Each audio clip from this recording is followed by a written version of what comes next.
Assalamualaikum warahmatullahi wabarakatuh. Salam sejahtera buat kita semua. Kami dari kelompok 7 ingin mempresentasikan hasil analisa kami mengenai laporan keuangan usaha dagang Harahap. Sebelumnya kami akan memperkenalkan diri terlebih dahulu. Saya Edo Muradong sebagai pemateri pertama dan juga moderator. Selanjutnya, saya Judika Nurhayani Situmorang sebagai pemateri kedua. Dan saya Heni Novitayanti sebagai pemateri ketiga. Baiklah, tanpa berlama-lama kita akan memulai. Yang pertama, untuk pembahasan sistematika. Kami membahas mengenai identitas perusahaan dan nama-nama akun, customer dan supplier, kemudian neraca laporan laba rugi, neraca saldo akhir. Baiklah, yang pertama, identitas perusahaan. Nama usaha, Usaha Dagang Harahap, alamat Jalan Telepon 0823 6962 5999. Terdapat nama-nama akun yang muncul. Yang pertama itu dari aset lain 1100 kas, kemudian 1 1102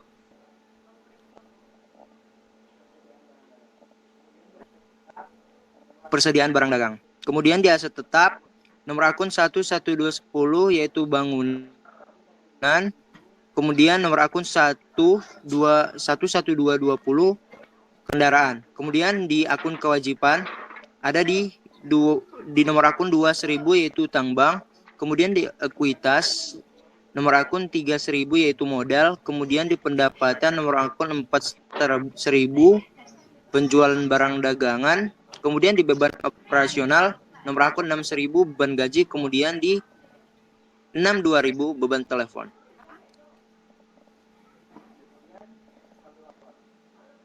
Kemudian saldo awal. Saldo awal perusahaan usaha dagang Harahap ini yaitu di kas sebesar 5 juta di debit, utang dagang sebesar 500.000 di debit, bangunan sebesar 25 juta di debit, kendaraan sebesar 4 juta di debit, kemudian utang bank di kredit 5 juta, modal 27 juta, di kredit juga, penjualan di kredit di debit sebesar 17.500.000, beban gaji 500.000, di debit 4.700.000.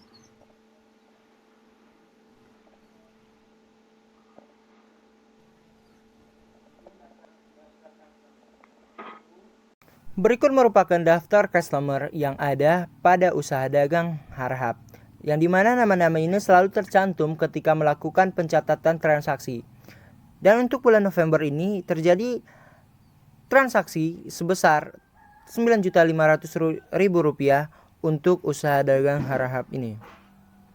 Baiklah, untuk selanjutnya yaitu mengenai data supplier. Data supplier hanya memiliki satu supplier saja yang biasa menangani persediaan barang dagangan di usaha dagang Harahap ini, yaitu usaha dagang Bank Noval yang beralamat di Jalan Sita Taring dengan jumlah total 7 juta untuk bulan ini.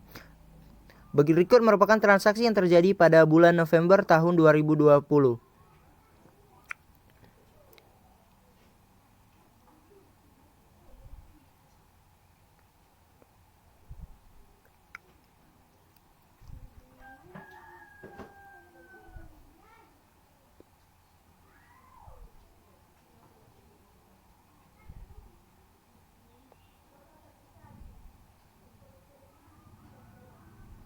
Baiklah, untuk laporan laba rugi seperti ini, yang dimana untuk penjualan terjadi sekitar 9.500.000 dengan beban expense sebesar 700.000, maka laba bersihnya itu sebesar 8.800.000 rupiah. Kemudian di neraca seperti ini, aset itu berjumlah sebesar Rp42.700.000, kemudian dikurangi dengan liabilitas sebesar Rp4.500.000, memiliki total Rp38.300.000, sama dengan equity dari modal usaha Bapak yang dimana Rp27 juta, kemudian di current earning sebesar Rp11.300.000, memiliki total equity sebesar Rp38.300.000, sama dengan total aset. Baiklah, neraca saldo akhir, di mana neraca saldo akhir untuk kas bertambah sebesar Rp1.300.000 menjadi Rp6.300.000. Di piutang dagang tidak ada penambahan, di kendaraan tidak ada penambahan atau pengakumulasian penyusutan, di bangunan juga tidak ada, di persediaan barang dagang menambah sebesar Rp7 juta. Kemudian di utang bank dikurangi Rp500.000 menjadi Rp4.500.000. Modal Bapak tidak ada penambahan, penjualan sebesar Rp9.500.000 bertambah menjadi Rp30.200.000. Kemudian di beban gaji dan beban telepon sama-sama bertambah sebesar Rp500.000 dan Rp200.000, maka penambahan menjadi Rp1 juta dan Rp400.000, Rp61.700.000. Baiklah, untuk analisis hasil keuangan akan dijelaskan oleh saudari Judika Nurhayani. Kedua, rasio likuiditasnya. Yang ketiga, apakah sebagian yang dapat maju. Materinya analisis adalah indikator keuangan dan berapa kerugian mengetahui perkas berkaitan dengan laporan keuangan. Pertama itu di alam jangka pendek maupun jangka panjang untuk sebuah perusahaan. Ini suatu usaha.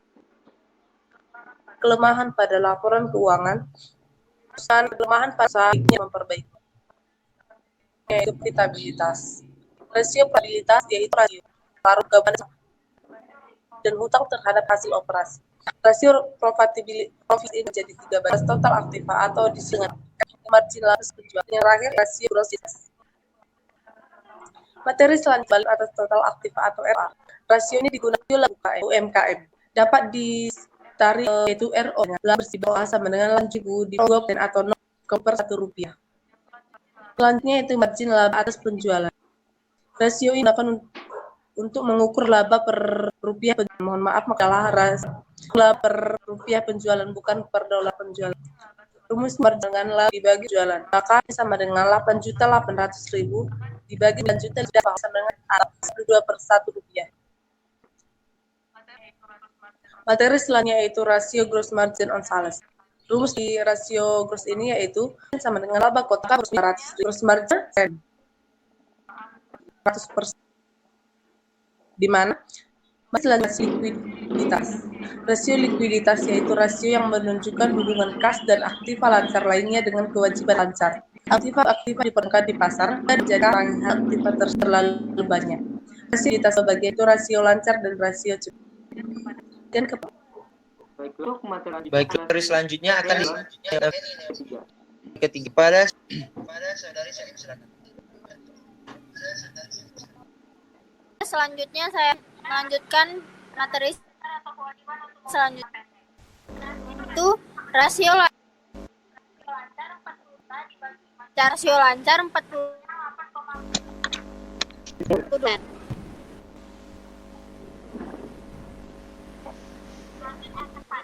Rasio pengukuran mengandalkan persen merupakan hal penting.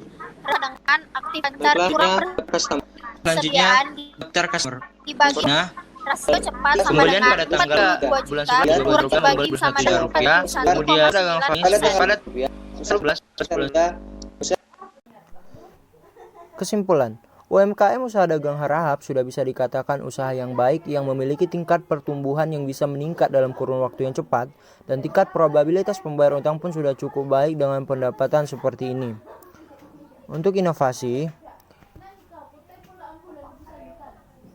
yang perlu dibuat dalam UMKM ini bisa lebih mengeratkan persaudaraan dengan para customer dan lebih memberikan pelayanan yang baik untuk para customer.